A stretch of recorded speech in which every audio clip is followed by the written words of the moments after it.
നടക്കില്ല നടക്കില്ല നടക്കില്ല. ഹലോ എന്തോ പറയുന്നത് നിങ്ങള്? നടക്കില്ല നടക്കില്ല നടക്കില്ല. എന്നിട്ട് നിങ്ങൾ നടന്നോണ്ടാണല്ലോ എത്ര നേരം സംസാരിച്ചത്. നിങ്ങൾ ഒരു കാര്യം മനസ്സിലാക്കണം, ഈ നാട് മുഴുവൻ കൃത്രിമമാണ്.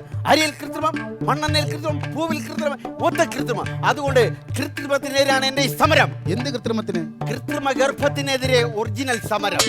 അത് ശരി. ഇപ്പൊ എന്താ പ്രശ്നം? മൊത്തത്തിൽ കാര്യം പ്രശ്നം എന്താ? ഇവിടെ ഇപ്പൊ സർക്കാർ കുത്തിവെപ്പ് തുടങ്ങിയിരിക്കുന്നു.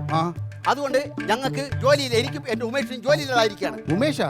അതൊരു അച്ഛനാണോ? അല്ല, എന്റെ കാള. കാളയോ? ഉമേഷോ കാളയോ? കാളക്കാരെങ്കിലും ഉമേഷ് എന്നൊക്കെ പേരിടുവോ? ഒരു കാര്യം ചെയ്യാം, കാളയ്ക്ക് ബിനു അടിമാലി നിട്ടിട്ട് നിങ്ങൾക്ക് ഉമേഷ് കുമാർ എന്ന പേരിടാം. മതിയോ? ഉമേഷ് അതാ കറക്റ്റ്. എനിക്ക് തെറ്റ് പറ്റിയതാ. അപ്പൊ അത് മതി. ഇത്രയും ഞാൻ ഉണ്ടാക്കിയെടുത്ത ബാനർ കാള കൊണ്ടോണ്ട് അങ്ങനെ വേണ്ട. അല്ല ഞാൻ ചോദിച്ചോട്ടെ, ഈ ഉമേഷ് കുമാർ എന്തിനാണ് ഈ കാളയ്ക്ക് പേരിട്ടത്? വേറെ പേരൊന്നും കിട്ടിയില്ലേ? ഉമേഷ് കുമാർ എന്ന കാളയ്ക്ക് പേരിട്ട് എന്തിനാണ്? എന്റെ അച്ഛന്റെ ഓർമ്മയ്ക്ക് വേണ്ടിയിട്ടതാണ്. അച്ഛന്റെ ഓർമ്മയ്ക്കാ? മനസ്സിലായില്ല. എന്റെ അച്ഛൻ ഭയങ്കര ചവിട്ടും കുത്തുവായിരുന്നു. അവസാനം സഹിക്കാൻ പോയതാ എന്റെ അമ്മ അച്ഛനെ അടുത്തിട്ട് അടിച്ചടിച്ച് അച്ഛൻ അങ്ങ് ചത്തു. അങ്ങനെ അച്ഛന്റെ ഓർമ്മയ്ക്ക് വേണ്ടി അമ്മ ഇട്ട പേരാണ് ഉമേഷ് കുമാർ. എന്നാലും അച്ഛന്റെ ഓർമ്മയ്ക്ക് പിന്നെ കാളക്കിടാതെ വേറെ ആർക്കും മക്കൾക്കാർക്കും ഇട്ടൂടാ പേര്? അതല്ല, ഈ ഉമേഷ് കുമാർ എന്ന് കേൾക്കുമ്പോ അമ്മയ്ക്ക് അടിക്കാൻ തോന്നും. വാരി പറക്കിട്ട് കാളയെ അങ്ങ് അടിക്കും. അപ്പൊ കാളയാകുമ്പോ അടിക്കാം അതിനു വേണ്ടി. പക്ഷെ നിങ്ങൾ ഒരു കാര്യം മനസ്സിലാക്കുക, അച്ഛന്റെ പേരാണോ ഉമേഷ് കുമാർന്ന്? അപ്പൊ ഏത് സമയത്തും തല്ലാൻ വേണ്ടി കാളക്കിട്ട്. പക്ഷെ നിങ്ങളൊരു കാര്യം മനസ്സിലാക്കണം, എന്താണ്? ഇവിടെ സ്ത്രീകൾക്ക് വേണ്ടി സംസാരിക്കാൻ മറ്റേ ഉണ്ടല്ലോ, എറണാകുളത്തൊക്കെ സംസാരിച്ചില്ലേ ഫെമിനിസ്റ്റ്. പെണ്ണുങ്ങൾക്ക് വേണ്ടി സംസാരിക്കാൻ ഫെമിനിസ്റ്റുകളുണ്ട്. ആണുങ്ങൾക്ക് വേണ്ടി സംസാരിക്കാനുള്ള ആണിസ്റ്റുണ്ടോ? അത് മനസ്സിലാക്കണം. ഇവിടെ കുത്തിവെപ്പ് മാത്രമേ നടക്കുന്നുള്ളൂ. പക്ഷെ ഞങ്ങൾ പശുവിനെ ചവിട്ടിച്ചു കഴിഞ്ഞാൽ അതിന്റെ പ്രസവം വരെ ഞങ്ങൾ കൂടെ നിൽക്കും. അല്ലാതെ ഗർഭമുണ്ടാക്കിയിട്ട് വഴിയിൽ കളഞ്ഞിട്ട് പോകണമെന്നല്ല എന്റെ ഉമേഷ് കുമാർ. നിങ്ങൾക്ക് എന്താണ് പണി? എന്താണ് നിങ്ങൾക്ക് എന്താ പണി? എന്താണ്? ഗർഭമുണ്ടാക്കി അത് ഞാനല്ല, പിന്നെ ഞങ്ങൾ പശുവിനെ ചവിട്ടിച്ച് ഗർഭം ഉണ്ടാക്കും. ആര്? ഞങ്ങൾ എന്റെ പശു. എന്നിട്ട് കാളയ്ക്ക് ലാടമടിക്കും, പശുവിന് മൂക്കേറി കിട്ടും. ഇതൊക്കെയാണ് ഞങ്ങളുടെ പണി. ഓ അങ്ങനെ. പക്ഷേ ഒരു കാര്യം മനസ്സിലാക്കണം, ആയിരക്കണക്കിന് പശുക്കുട്ടികൾക്കും വികാര നിർഭീനെ കിടക്കുന്ന കാളക്കുട്ടന്മാർക്കും വേണ്ടി ഞാനിവിടെ നിരാഹാര സമരം ആരംഭിക്കാൻ പോവുകയാണ്. സാറിനറിയൂ, ഞാൻ കണ്ടിട്ടുണ്ട് 1000 ദിവസങ്ങളിൽ എന്റെ ഉമേഷ് കുമാർ ആകാശത്ത് നിലാവ് നോക്കി വികാര നിർഭീരനായി വവിൾക്കവും ചവച്ചായി ഇറക്കി കിടക്കുന്നത്. അതുകൊണ്ട് വിദേശ ബീജം ഇവിടെ വേണ്ട, സ്വദേശി മാത്രം മതി. അല്ല ഞാൻ ചോദിച്ചിട്ടെ സാറ്, എന്താണ് ഒരു ഗർഭത്തിന് എന്ത് കിട്ടും? തെങ്ങി ചേർത്ത് കൂമ്പിന് ഇടി കിട്ടും. ഞാൻ കാളയുടെ കാര്യമാണ് ചോദിച്ചത്. അയ്യോ, ഞാൻ വിചാരിച്ചു എന്റെ കാര്യമായിരിക്കും. എന്നാ നിന്നെയാണെങ്കിൽ കൊല്ലണം, അതാണ് വേണ്ടത്. വിദേശ ബീജം വേണ്ട, വിദേശ ബീജം വേണ്ട.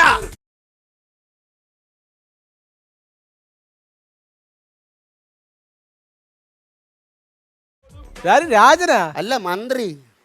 എന്തടാ രാജ? കുന്തട രാജ. സുഖമാണോ? ഇവിടെ പലർക്കും സൂഹിക്കണമെന്ന് ആഗ്രഹമുണ്ട്, പക്ഷെ നിങ്ങൾ സമ്മതിക്കുന്നില്ലല്ലോ. എന്നോട് നിനക്ക് ഇച്ചിരി വിരോധം ഉണ്ടെന്ന് എനിക്കറിയാം. ഇവിടെ ഈ കൃത്രിമ ഗർഭമൊക്കെ ഉണ്ടാക്കുന്നത് സർക്കാർ തീരുമാനമല്ലേ? ആണോ?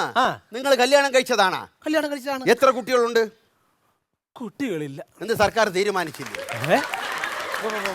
ഈ സർക്കാരിന്റെ തീരുമാനങ്ങളും ഈ ഇഞ്ചക്ഷൻ കാര്യങ്ങളും. നിങ്ങളൊരു കാര്യം മനസ്സിലാക്കണം, നിങ്ങൾ കുത്തിവെച്ച് ഇവിടെ കുട്ടികൾ ഉണ്ടാക്കുമ്പോൾ അത് വളർന്ന് വലുതാകുമ്പോൾ അതിന്റെ അച്ഛനാരെന്ന് ചോദിക്കുമ്പോൾ നിങ്ങൾ ആ സിറിഞ്ചെടുത്ത് കാണിക്കുമോ? അത് ശാസ്ത്രത്തിന്റെ വളർച്ചയാണ്. നിങ്ങളെ ശാസ്ത്രം വളർന്നുകൊണ്ടിരിക്കുമ്പോൾ എന്റെ ഉമേഷ് കുമാർ തളർന്നുകൊണ്ടിരിക്കുകയാണ്. നിങ്ങൾക്കറിയാമോ, പറമ്പിൽ മിണ്ടാതെ പശു പുല്ല് തിന്നുകൊണ്ടിരിക്കുമ്പോൾ അതിന്റെ പുറകിൽ കൂടെ ചെന്ന് കുത്തിവെച്ച് കുട്ടികളെ ഉണ്ടാക്കുന്നതാണോ നിങ്ങളെ ശാസ്ത്രം എന്ന് പറയുന്നത്? അയ്യോ, അതെ, നീ പറയുന്ന പോലെ നിന്റെ കാളെ വിട്ട് ഈ പശുവിന്റെ കൂടെ വിട്ട് കഴിഞ്ഞാൽ അത് ശരിയാവത്തില്ല. അത് നാടൻ കുട്ടിയല്ലേ ഉണ്ടാവുള്ളൂ.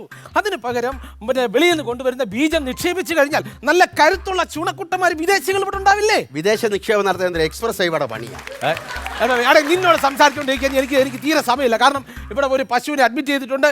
ഇന്നൊരു വിദേശി കുഞ്ഞ് ഈ ഭൂമിയിൽ കാൽ തൊടും. വിദേശിയെയും മണ്ണിൽ കാല് കുത്താൻ ഞാൻ അനുവദിക്കില്ല. അത് മാത്രമല്ല, ഞങ്ങൾ പശുവിനെ ചവിട്ടിച്ചു കഴിഞ്ഞാൽ അതിനുണ്ടാകുന്ന കുഞ്ഞ് സ്വദേശി കുഞ്ഞാണ്. അത് മലയാളം സംസാരിക്കും. പക്ഷേ നിങ്ങൾ വിദേശത്തോടുള്ള ബീജം നിക്ഷേപിച്ചു കഴിഞ്ഞാൽ അത് ആംഗലേയ ഭാഷയാണ് സംസാരിക്കുന്നത്. അതെങ്ങനെ? ഞങ്ങൾക്ക് വരുന്ന കുഞ്ഞുങ്ങൾ ജനിച്ചാൽ ഉടൻ തന്നെ അമ്മേ അമ്മേ എന്നാണ് വിളിക്കുന്നത്. നിങ്ങൾ കുത്തിവെച്ച കുഞ്ഞുങ്ങളോ മമ്മേ മമ്മേ എന്നല്ലേ വിളിക്കുന്നത്. കാര്യം നോക്കി അങ്ങോട്ടൊക്കെ പായും തലാടൊക്കെ ചുട്ടി പറക്കി ഇറങ്ങി. മനസ്സിലാന്ന് പറഞ്ഞില്ലേ? പ്രശ്നങ്ങളുണ്ട്. 100 കൂട്ടം കാര്യങ്ങൾ വേറെ ഇവിടെ ഉണ്ട്. 100 കൂട്ടം കാര്യങ്ങൾ എവിടെ ഡോക്ടർ സാറേ സാറേ പ്രസവിച്ച സാറേ എന്റെ കുഞ്ഞവിടെ സാറേ എന്റെ കുഞ്ഞവിടെ സാറേ ഇതിൽ ഏതാണ് പ്രസവം ഗർഭം? ഇത് കുത്തിവെച്ചോ? സാറേ പ്രസവിച്ച സാറേ ഇങ്ങ് വാ സാറേ പ്രസവിച്ച സാറേ. ഈ ബഹളം ഉണ്ടാക്കാൻ വേണ്ടി ഇത് പ്രസവാശുപത്രി അല്ല, ഇത് മൃഗാശുപത്രി. അതറിയാം സാറേ. ചോദിക്കട്ടെ സാറേ, എന്തെങ്കിലും പ്രശ്നമുണ്ടോ സാറേ? എന്റെ പശുവിന് എന്തെങ്കിലും പ്രശ്നമുണ്ടോ? കോംപ്ലിക്കേറ്റഡ് ആണ്, ഓപ്പറേഷൻ വേണ്ടി. നിനക്കത് തന്നെ വേണം. എനിക്കൊരു അവസരം തന്നിരുന്നെങ്കിൽ ഇത് വരുമായിരുന്നു. സാറേ എനിക്ക് ടെൻഷൻ കയറി കൈയും കാലും ഒക്കെ വിറയ്ക്കണം. രായത്തി പോലെ വെള്ളം താടാ. ഗർഭം ഉണ്ടാക്കാൻ വിദേശ ബീജം, കുടിക്കാൻ വെള്ളം മലയാളി. നീ ഇന്ന് വെള്ളം കൂച്ചതുപോലെ. അതെ സാറേ, ഇത് നോക്ക് എന്റെ കൈയും കാലും ഒക്കെ വിറയ്ക്കണം സാറേ. ഭയങ്കര വിറയില്ല. കോഴിക്ക് കൊടുക്കാൻ ഇഞ്ചക്ഷൻ അടിച്ച് കയറ്റട്ടാ. അങ്ങോട്ട് അടിച്ച് കയറ്റും. പോകാതെ വലിയേക്ക്. എന്റെ സാറേ എന്തെങ്കിലും ഒന്ന് ചെയ്യ്. എടാ രായ, എന്റെ കൈയും കാലും ഓടലടാ. ഒരു ഓട്ടോ വിളി, അത് നല്ലപോലെ ഓടും. എന്റെ ദൈവമേ, എന്ത് ചെയ്യും സാറേ? എനിക്കാകെ ടെൻഷൻ കയറിയിട്ടേ. ഒരു കാര്യം ചോദിക്കട്ടെ, ഈ കൊച്ചാണാണോ പെണ്ണാണോ എന്നറിയാൻ എന്ത് ചെയ്യണം? കൊച്ചാണാണോ പെണ്ണാണോ എന്നറിയാൻ പശുവിന്റെ വയറ്റിൽ കൊണ്ട് ചെവി ഇങ്ങനെ വെക്കണം. ആണാണെങ്കിൽ മിണ്ടൂല, പെണ്ണാണെങ്കിൽ എന്നുള്ള ബഹളമായിരിക്കും. അങ്ങനെ വേണം തിരിച്ചറിയാൻ പറ്റും. എടാ ഇവൻ മണ്ടനാണ്. എടാ ഇതിനൊക്കെ നാടൻ രീതിയിൽ പല പ്രയോഗമുണ്ട്. നീ കൊണ്ടോ, ഞാൻ പറഞ്ഞുതരാം. ചവിട്ടിക്കാനോ സമ്മതിച്ചില്ല. ഇങ്ങോട്ട് ചെവി ഉണ്ടോ?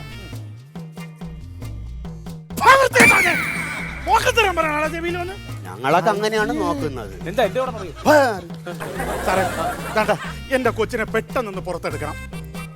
ഈ പെട്ടെന്നൊക്കെ പുറത്തെടുക്കണമെന്ന് പറഞ്ഞാൽ ഇത് ഗോദറേജിന്റെ അലമാരി അല്ല, തുറന്ന് അങ്ങോട്ട് നോക്കിയിട്ട് എടുത്ത് വെളിയിലോട്ട് വെക്കാൻ.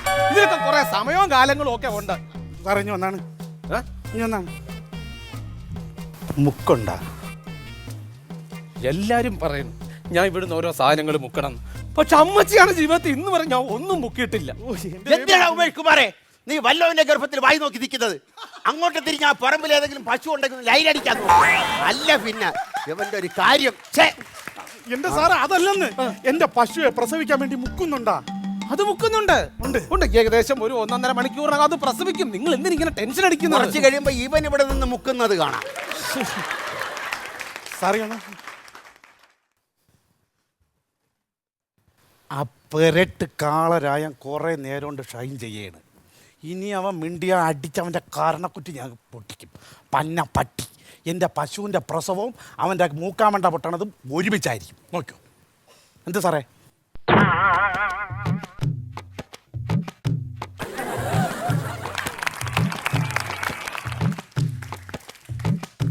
എന്ത് എന്നെ അല്ല വിളിച്ചത്? ആള് മാറി. എന്താണ് അറിയേണ്ടത് സാറേ? ഇപ്പൊ പ്രശ്നം എന്ന് പറഞ്ഞാലേ സാറേ, ഇപ്പൊ ഈ എന്റെ പശു പ്രസവിക്കാൻ പോണേല്ലോ. പ്രസവിക്കുന്നതിന് മുമ്പ് ഞാൻ എന്ത് കൊടുക്കും സാറേ? 2 പാട്ട ചവരപ്രാശം മേടിച്ചു കൊടുക്കും. അല്ല സമ്മതിക്കോടെ നീ. അതല്ല സാറേ, ഇനിയിപ്പോ പ്രസവിച്ച് കഴിഞ്ഞാൽ ഞാൻ എന്ത് കൊടുക്കും സാറേ? പ്രസവിച്ച് നല്ല തെങ്ങും പൂക്കൽ അത് രസായനം കൊടുത്താൽ മതി.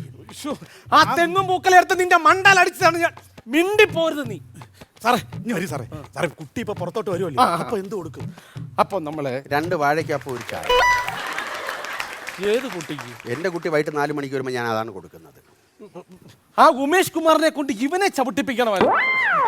അങ്ങനെ വേണം, അങ്ങനെ ചെയ്യണം, എന്നാലേ രക്ഷപ്പെടുകയുള്ളൂ. വള്ളം വീശയും വെച്ചോണ്ട് മുന്നിൽ ഇറങ്ങി പോടാ വട്ടപ്പൊട്ട അത്തപ്പൂ ഓണത്തിന് മുമ്പ് ഇട്ടോണ്ട് വന്ന് നിൽക്കുന്നു. സാറേ ഞാൻ ഭയങ്കര ടെൻഷനിലാണ് സാറേ. എന്തൊരു കൊടുക്കും എന്നുള്ള ഭയങ്കര ടെൻഷൻ സാറേ. എന്തൊരു കൊടുക്കും? നീ ആദ്യം അതിൽ ഇച്ചിരി സമാധാനം കൊടു. എന്റെ നന്ദിനിക്കുട്ടി, അയ്യോ എന്റെ നന്ദിനിക്കുട്ടിക്ക് എങ്ങനെയുണ്ട്? കരയരുത്. ഈ അവസരത്തിൽ കരയാൻ പാടില്ല, വിഷമിക്കരുത്, പിടിച്ചു നിൽക്കണം. നമ്മളെ നന്ദിനിക്കുട്ടി നല്ലൊരു കുഞ്ഞിനെ നിങ്ങളൊരു കാര്യം മനസ്സിലാക്കണം. എന്റെ ഉമേഷ് കുമാറിനെ ജനിക്കാത്ത കുഞ്ഞിനെ പ്രസവിക്കാൻ പോകുന്ന നന്ദിനിക്കുട്ടിയുടെ അമ്മയാണത്. എനിക്ക് കൊണ്ട് വിഷമം. നിങ്ങൾ ആരാണ്? ഞാൻ നിങ്ങളുടെ ഭാര്യ. അപ്പൊ ഇവിടെ ഈ വന്നേക്കുന്ന പശു എന്റെ പശു, എന്റെ നന്ദിനിക്കുട്ടി. ഏത് വകുപ്പിലടി നിന്റെ പശു ആവണത്? എന്റെ നന്ദിനിക്കുട്ടി 6 മാസം ഗർഭിണിയാകുന്നവരെ അവളെ തീറ്റിപ്പോറ്റി വളർത്തിയത് ഞാനാണ്. നീ തീറ്റിപ്പോറ്റി അങ്ങ് വളർത്തി സാറേ. എവളെ ഒരു കുന്തവും ചെയ്തിട്ടില്ല. ഇവക്ക് പശുവിന്റെ ഒന്നും ഒരു സ്നേഹമില്ലായിരുന്നു സാറേ. ഞാനാണ് സാറേ നോക്കിയത്. നോക്കിയാ നിങ്ങൾ എന്ത് കൊടുത്തു നോക്കി? നീ എന്ത് കൊടുത്തടി? ഞാൻ എന്ത് കൊടുത്തെന്നാ? അവളുടെ തൊഴുത്തിൽ ഞാൻ മൊസൈക്ക് ഇട്ട് കൊടുത്തു, ഫാൻ ഇട്ട് കൊടുത്തു, ലൈറ്റ് ഇട്ട് കൊടുത്തു, ഫുൾ ടൈം പാട്ടിട്ട് കൊടുത്തു. അപ്പൊ ഈ വൃത്തിയായിട്ട മനുഷ്യ ചെയ്ത എന്താണെന്നറിയാവോ? ഇങ്ങേര് നന്ദിനെ അഴിച്ച് പെരക്കാത്ത ഇട്ടിട്ട് ഇങ്ങേര് ആ തൊഴുത്തി കയറി കിടന്നു. അത് ഭയങ്കര ഇടപാടായി പറഞ്ഞു കൊടുക്കാം. അല്ലല്ലേ സംഭവം തരുന്നറിയാണ. അതായത് എന്റെ പൈസ, ആ. ഞാൻ സമ്പാദിച്ച പൈസ, ഓക്കെ. അതെടുത്ത് വീട്ടിനകത്തുള്ള AC-യും ടൈൽസും മാർബിളും അതും ഇതൊക്കെ ഇവള് എരുത്തില്ലാത്ത ചെയ്തിട്ട് വീട് മുറി തൊഴുത്ത് കണക്ക് കിടക്കണം. അപ്പൊ ഞാൻ തൊഴുത്തിലോട്ട് താമസം മാറ്റിയിട്ട് നന്ദിനി അങ്ങ് മുറിക്കകത്തോട്ട് താമസിപ്പിച്ചു. അത്രേ ഉള്ളൂ. അപ്പൊ അങ്ങനെയൊക്കെ ആവും. ഒരു കാര്യമുണ്ട് സാറേ, ഞാൻ ഇവനായിട്ടുള്ള പ്രശ്നം എന്തെന്നറിയാം, ഇവക്ക് ഭയങ്കര ലോഗോയാണ്. ലോഗോയൊക്കെ വെച്ച് വന്ന് നിൽക്കാൻ ഇത് ഏത് കമ്പനിയുടെ ബിൽഡിംഗ് ആടേ? ലോകയാ എന്തോന്നാടേ ലോഗോ? അല്ല, ലോകം എന്ന് പറഞ്ഞാൽ ഇപ്പൊ എനിക്ക് നെൽസണിന്റെ കൂടെ തോന്നുന്ന ഒരു അസൂയം കുശുമ്പ അങ്ങനെയൊക്കെ ഒരു സാധനം കണ്ടുകൂടായ്മ കാണുമ്പോൾ ഈഗോ. ഈഗോ. ഇയാള് ഗോ സാറേ, പിണങ്ങി പോകാനുള്ള കാരണം ഇതൊന്നുമല്ല. ഇയാൾ എന്റെ അച്ഛനെ കൊരങ്ങാന്ന് വിളിച്ച്. അത് വളരെ മോശമായി പോയി. നിങ്ങളുടെ അച്ഛൻ ആരെ പോലെ ഇരിക്കും? എന്നെ പോലെ ഇരിക്കും. ഇയാളുടെ ഭാഗത്ത് ന്യായം. ഇയാൾ കാര്യം പറ. അത് തന്നെയല്ല സാറേ, എന്റെ അച്ഛന് എന്നോട് എന്തുമാത്രം സ്നേഹം ഉണ്ടെന്നറിയാവോ? ഒരച്ഛൻ ഒരു മകളോടുള്ള സ്നേഹം സാറിന് മനസ്സിലാക്കാൻ പറ്റൂലേ? എന്ത്? ഒരു അച്ഛന്റെ വികാരം അറിയാവുന്ന നിങ്ങളാണോ എന്റെ ഉമേഷ് കുമാറിന് അച്ഛനാകാനുള്ള അവസരം നിഷേധിച്ചത്? നീ ഒരു സാറേ, വേറൊരു കാര്യമുണ്ട് സാറേ. ഇവിടെ അച്ഛൻ ചെയ്ത ഒരു പരിപാടി ആക്കണോ? അങ്ങനെ എല്ലാ മാസവും ബലിയിടാൻ പോകും. ഒരിക്കൽ എന്നെ കൂടെ ബലിയിടാൻ വിളിച്ചു. പറഞ്ഞോടേ എന്തിനത് അങ്ങോട്ട് അത് വേറൊന്നുമല്ല. എല്ലാ മാസം കാക്കയ്ക്കല്ലേ ചോറ് കൊടുക്കണത്, ഇത്തവണ ഒരു പട്ടിക്ക് കൊടുക്കാന്ന് പറഞ്ഞു. അപ്പൊ ഞാൻ പട്ടി അല്ലേടി? ഞാൻ പട്ടി അല്ലേടി? 3 മാസം കഴിഞ്ഞ് ഇവിടെ തന്നെ വരണം. ഇയാൾ പട്ടിയുടെ ഇഞ്ചക്ഷൻ എടുക്കണം. എന്നെ കൊറേയാളാ പഠിക്കുന്നത്. എന്റെ സാറേ, ഞാൻ ഒരു കാര്യം പറയാം. ഞാൻ നിങ്ങളെല്ലാം കൂടെ നിൽക്കേണ്ടത് തുറന്നു പറയണം. എവളൊരു കഴുതയാണ്. കഴുതയ്ക്ക് കൊടുക്കാൻ ഇവിടെ മരുന്ന് വന്നിട്ടില്ല കേട്ടോ. സത്യം ഇല്ലാത്തോണ്ടാണ്. ഇല്ലെങ്കിൽ ഞാൻ 2 അടിച്ച് കയറ്റിയത്. സാറേ, ഒന്ന് ഇങ്ങോട്ട് നിൽക്കോ. അങ്ങ് കീഴ്ക്കാൻ തൂക്കി പോയി കിടക്കാതെ. പിന്നെ സാറേ, ഒരു കാര്യമുണ്ട്.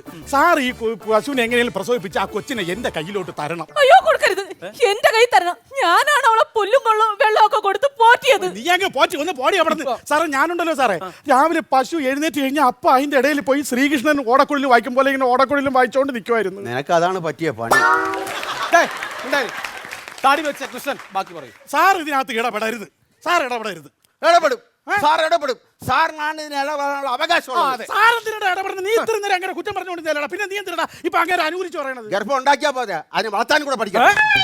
അനാവശ്യം പറയരുത് കേട്ടാ. സാറേ, കുഞ്ഞിനെ എനിക്ക് തരണം. ഞാൻ അവളെ നന്ദിനെ വളർത്തിയ പോലെ തന്നെ പൊന്നുപോലെ നോക്കിക്കോളാം. സാറേ, കൊച്ചിനെ ഞാൻ എന്റെ വീട്ടിൽ കൊണ്ട് ഇതാ പൊന്നെ പോലെ ഞാൻ നോക്കിക്കോളാം. സാറേ, സാറേ, എനിക്ക് തന്നാ മതി സാറേ. ഞാൻ നോക്കിക്കോളാം സാറേ. ഈ 2 പേരും കൂടെ കൈ നീട്ടിപ്പിടിച്ച് നിന്നാ എന്റെ പോക്കറ്റിൽ നിന്ന് അവിടുന്ന് ഇവിടുന്ന് എടുത്ത് അങ്ങോട്ട് തരാൻ പറ്റിയല്ല. ഇത് പ്രസവിക്കണം ആദ്യം. അതിന് ഇച്ചിരി സമയം കൊടുക്കണം. സമയമായി. ഞാൻ ആദ്യം അത് പ്രസവിച്ചോന്ന് പോയി നോക്കിയിട്ട് വരട്ടെ. നിനക്ക് ടെൻഷൻ ഒന്നും ഇല്ലേടേ? പിന്നെ ഇംഗ്ലീഷ് ഗർഭത്തിന് ഞാനെന്തിനാണ് അടിക്കുന്നത്? എന്റേത് മലയാളം ഗർഭം. അയ്യോ,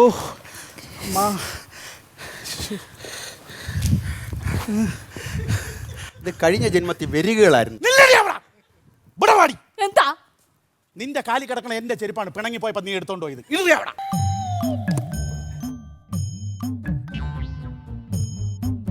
പശുവിന്റെ പ്രസവം എടുക്കാൻ വന്നാ കൊന്തി കളിക്കാം. പശു പ്രസവിച്ചേ.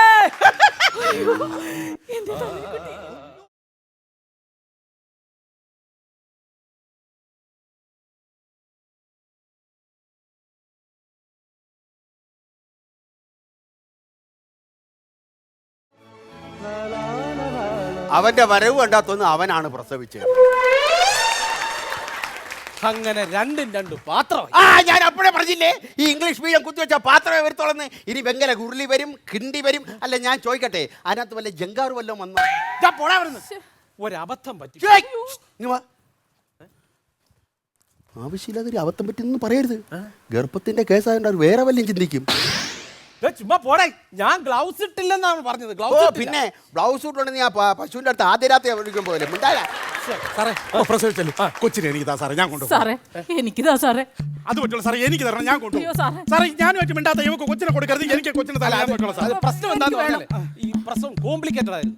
ഓപ്പറേഷനൊക്കെ കഴിഞ്ഞുകൊണ്ട് കൊച്ച് വളരെ സുഖമായിട്ട് ഇരിക്കുന്നെങ്കിലും ഈ നല്ലപോലെ തീറ്റയും വെള്ളവും ഒക്കെ കൊടുക്കണം. അതിനത് വേണം. അയ്യോ, അത് ഞാൻ കൊടുത്തോളാം. ഞാൻ പൊന്നുപോലെ നോക്കിക്കോളാം. പക്ഷെ അതിന്റെ കൂടെ ഒരുപാട് ഈ വില കൂടിയ മരുന്നുകളും വാങ്ങിച്ചു കൊടുക്കണം. അത് ഞാൻ കൊടുക്കാം സാറേ. ഞാൻ പണിക്കോളാം. എന്റെ പൈസ ഇട്ടല്ലോ, ഞാൻ വാങ്ങിച്ചു കൊടുത്തോളാം സാറേ. എനിക്ക് താ സാറേ, ഞാൻ നോക്കിക്കോളാം സാറേ. സാറേ, ഞാൻ നിങ്ങൾ 2 പേര് ഈ 2 കഴിഞ്ഞ ഈ കൊച്ചിനെ എങ്ങനെ ശ്രദ്ധിക്കാൻ പറ്റും? ഇതാണ്, നിങ്ങൾക്ക് കുട്ടികളുണ്ടോ? ഇല്ല സാർ. അപ്പൊ കുട്ടികളില്ലാത്ത നിങ്ങൾക്ക് വേണ്ടി ഈ കുട്ടിയെ നിങ്ങൾ സന്തോഷകരമായിട്ട് 2 പേരും കൂടെ ചേർന്ന് ഒന്ന് വളർത്തിക്കുക. ഞാൻ നോക്കട്ടെ എന്ന് തീരുമാനിച്ചു നിങ്ങൾ. അവള് സമ്മതിക്കണമെങ്കിൽ എനിക്ക് പ്രശ്നമൊന്നുമില്ല. അമ്മ ചേട്ടൻ സമ്മതിക്കുവാണെങ്കിൽ എനിക്കും കുഴപ്പമില്ല. അപ്പൊ പിന്നെ നീ എന്താ നല്ല അമ്പോറ്റി ഒരു കൊച്ചിനെ എടുത്തോണ്ട് സന്തോഷകരമായിട്ട് വീട്ടിലോട്ട് പോക്കോ. അപ്പൊ എല്ലാവർക്കും സന്തോഷമായില്ലേ? നിങ്ങൾക്ക് കുട്ടിയെ കിട്ടിയില്ലേ? ആ തള്ള എനിക്ക് തന്നൂടെ? എന്തിന്? എന്റെ ഉമേഷ് കുമാറിന് ഒരു അവസരം.